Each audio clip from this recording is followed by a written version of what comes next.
Assalamualaikum dan selamat sejahtera. Untuk video kali ini kita akan melihat bagaimana menolak masa tahun 4. Jadi seperti juga menambah, untuk menolak masa kita juga akan menggunakan kaedah T. Cikgu terangkan T adalah bermaksud di sini tiang. Kalau diperhatikan ini adalah tiangnya, di mana fungsi tiang tu adalah untuk pisahkan dua unit lah. Dan biasanya bila kita buat kaedah T ni, setiap tiang yang kita buat di atasnya mesti pastikan ada nombor. Jadi bagaimana untuk kita gunakan kaedah T untuk menolak masa? Jom kita saksikan macam mana kita buat. Jadi kita terus lihat contoh yang pertama, 6 jam 45 minit tolak 2 jam 20 minit bersamaan berapa jam berapa minit. Jadi dapat diperhatikan di sini kita ada dua unit iaitu jam dan minit.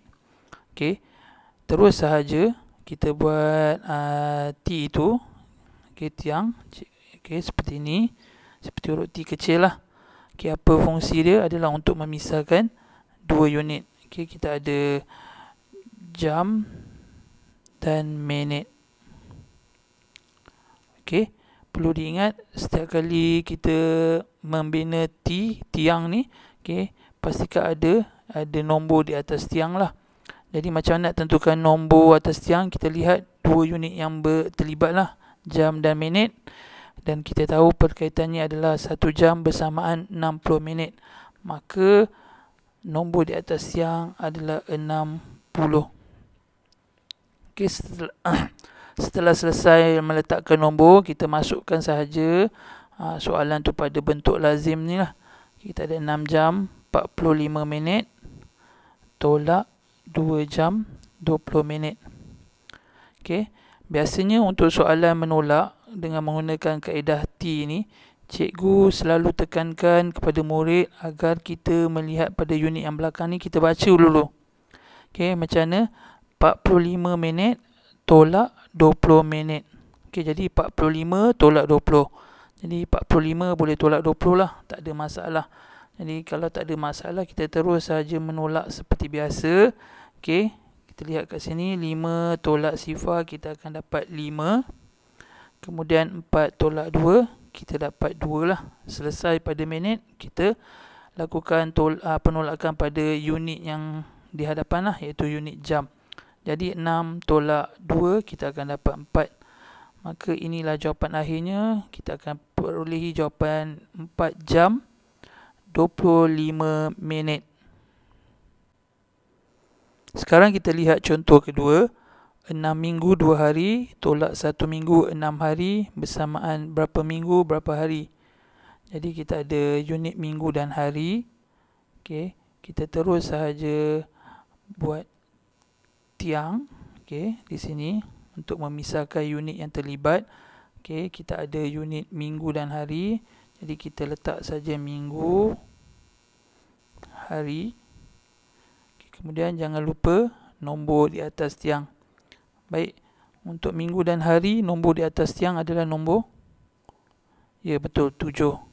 Kerana 1 minggu bersamaan 7 hari. Itu adalah perkaitan antara minggu dan hari. Kemudian setelah kita letak nombor di atas tiang, kita masukkan sahaja soalan 6 minggu 2 hari tolak 1 minggu 6 hari. Pastikan digit diletakkan di unit yang betul lah. Jadi kita lakukan proses penolakan seperti tadi cikgu cakap. Sebelum tolak, kita baca dahulu di unit yang belakang ni. Jadi 2 hari tolak 6 hari, 2 tolak 6, tidak boleh. Jadi bila 2 tidak boleh menolak 6, 2 akan meminta istilahnya pinjam lah. Jadi 2 akan pinjam dekat 6, 6 akan tinggal 5. Kelas, baik. Bila ada pemotongan di sini, automatik, cikgu ingatkan bila ada pemotongan di sini, automatik kita akan buat simbol tambah di atas nombor atas tiang tu. Cikgu ulang balik. 2 minta pinjam dekat 6, 6 akan tinggal 5. Automatik ada potong kat situ, buat tambah kat nombor atas tiang. Okey, jadi nak tambah berapa ni? Jadi siapa yang minta tolong tadi? Nombor mana yang minta tolong? Nombor 2 kan? Jadi 2 yang akan tambah dengan 7. Jadi kita akan dapat 7 tambah 2, kita akan dapat 9. 9 bermaksud okey, bukan lagi 2 di sini, tapi dia dah jadi 9. Boleh murid?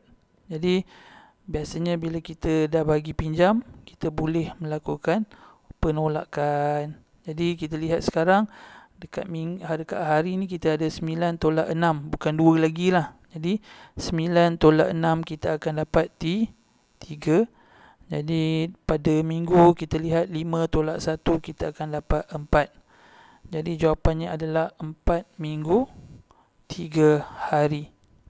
Jadi cikgu nak tunjukkan kesalahan biasa yang murid selalu lakukan apabila menolak masa ni lah, apabila melibatkan 2 unit. Okay, perhatikan dia faham. Okay, 2 tidak boleh tolak dengan 6 hari, 2 hari tak boleh tolak dengan 6 hari. Okay, dia akan pinjam pada 6 minggu. Jadi tinggal 5. Apa yang murid selalu salah? Okay, dia terus masuk jadi 12. Okay, inilah bagusnya kaedah T ni, murid. Awak kena faham. Okay, tiang kat tengah ni dia pisahkan antara unit minggu dan hari, dan nombor tidak boleh masuk macam tu sahaja. Jadi kalau ikut cikgu tadi, nombor tu kena lalu atas lah. Okay, jadi kena ingat lagi sekali, tiang ni akan menghalang nombor tu masuk macam tu salah. Jadi okay, kalau letak terus macam gini, okay, ini adalah salah. Okay, ingat tu, bila ada pinjam mesti ada tambah di atas nombor atas tiang. Jadi kita terus ke contoh yang ketiga. Sekarang kita ada 12 tahun tolak 6 tahun 8 bulan. Sekarang unit yang terlibat adalah unit kita ada unit tahun dan ada juga bulan lah. Jadi kita terus sahaja buat kaedah T. Okay, kita buat T kat sini. Okay, sekarang untuk pisahkan unit, okay, antara unit tahun dan bulan lah. Kita letak saja tahun, bulan. Kemudian okay, nombor atas tiang. Jadi bila bulan dan tahun, nombor di atas tiang, okay, sudah pasti nombor 12 lah. Kenapa 12? Sebab perkaitannya adalah 1 tahun bersamaan 12 bulan. Jadi kita masuk sahaja nombor sekarang. Sini kita ada 12 tahun sahaja, bermaksud bulan dia sifar lah. Jadi kita masuk saja 12 tahun sifar bulan tolak 6 tahun 8 bulan. Jadi kita lakukan proses penolakan dengan membaca nombor pada unit yang belakang lah. Sekarang kita ada sifar tolak 8, sifar bulan tolak 8 bulan. Sudah pasti tidak boleh tolak. Maka kita akan pinjam pada 12 tahun ni. Jadi 12 akan jadi 11. Okay, bila ada proses pinjam, kita ada terus buat simbol tambah atas tiang. Okay, cikgu ulang lagi sekali. Okay, kita potong 12, tinggal 11. Terus buat simbol tambah atas tiang. Okay, jadi nak tambah apa? Jadi yang minta pinjam tadi adalah nombor sifar, jadi tambah sifar lah. Dan dia akan dapat 12 juga. Sebab 12 tambah sifar, 12. Jadi di sini bukan sifar bulan lagi, tapi dah jadi 12 bulan lah. Okay, sekarang 12 bulan tolak 8 bulan, kita akan dapat 4 bulan. Kemudian pada tahun kita ada 11 tahun tolak 6 tahun, kita akan dapat 5 tahun. Jadi jawapan akhirnya adalah 5 tahun 4 bulan. Jadi begitulah proses macam mana kita buat penolakan masa dengan menggunakan kaedah T, iaitu kaedah tiang.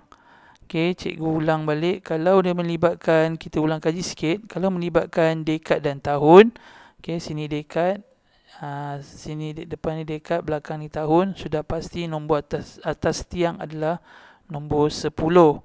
Kalau melibatkan abad dengan tahun, nombor atas tiang adalah 100. Jadi murid ingat lagi sekali, nombor di atas tiang akan ikut berkaitan unit yang terlibat. Jadi cikgu harap dengan 3 contoh ni, murid boleh faham bagaimana menolak masa menggunakan kaedah T. Banyakkan latihan sehingga kita berjumpa lagi. Assalamualaikum.